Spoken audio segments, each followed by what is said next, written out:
All right, Simcoe Condos. Let's take a look into here and talk about what's going on in Simcoe. So, when we see that median price, like I think about the Barrie area getting hit in the condo market as well, and Simcoe being the greater whole of that.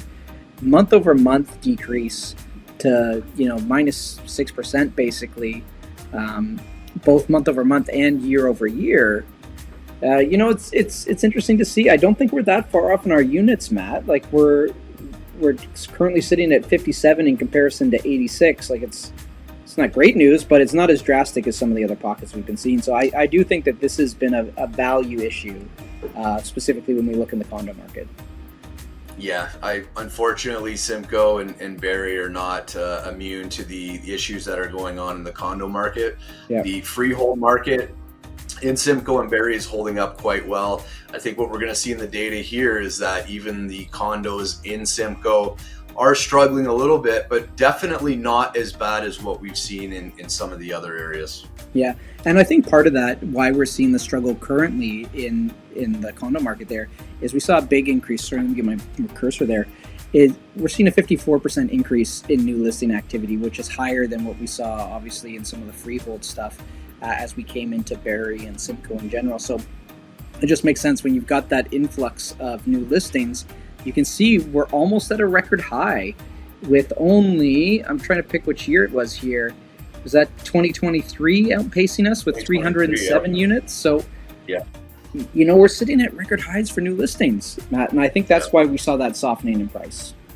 It was funny because in February it kind of looked like, oh wow, like maybe January had an influx of new listings. And maybe we're going to see this kind of level out a bit and not rip to the high side like we've seen in a lot of other areas, but it has. But at least not having all those properties come on February has lessened a little bit of the blow for how many we would have had over the 3-month period. Yeah, had they continued the same way. And here's the real issue. And this is a condo market issue across the board. We're sitting record highs in terms of our active listings. And that's the challenge, right? There's so much choice out there for buyers, and that will put downward pressure on pricing. So yeah, we're up there considerably when it comes to active listings. It'll be interesting to see as we carry over to months of inventory. But talk to me first about sales volume. Yeah, sales volume, 65 sales. Last year we had 86. 2023 was 133, so we've dropped off quite a bit. 2012, 2013, 2014 were kind of the last times we had sales of this amount. Not as bad as we've seen in a lot of areas. A lot of areas are typically, this is the worst year since 2011. So that's not too bad. That at least that there is some activity and at least enough activity of condos being purchased here.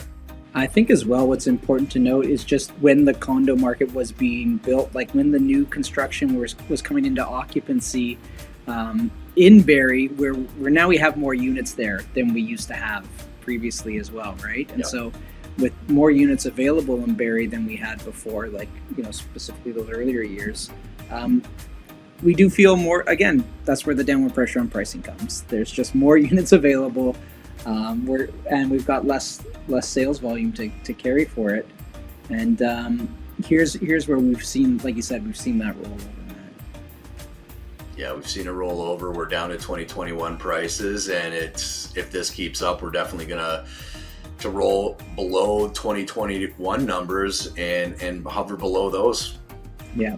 And here we see, now this is where we're seeing the months of inventory trending upwards. Like it seems to be leveling off just a little bit in terms of those highs, but still it has trended upwards.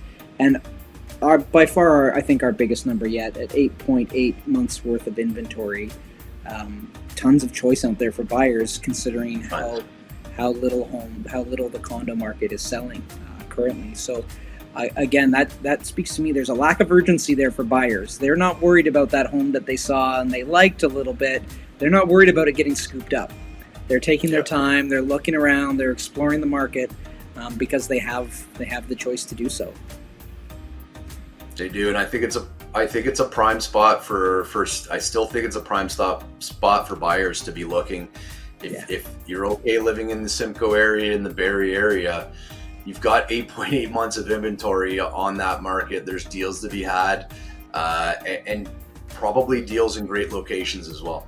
Absolutely. Like if that's the place you want to be, let's frame it completely different. Say that's where you want to be. You got family nearby. You want to be by the lake, whatever it might be. You don't want to be by the lake in Toronto, so you want to be by the lake up in Barrie. You've got a lot to choose from. And you get the benefit. If we come back to our median price here, you're buying at 2021 pricing, right? It's very rare in the housing market in the GTA and surrounding areas to be able to buy something at prices from 4 years ago, especially with like everything else we've seen going on. So that's a great way to look at it.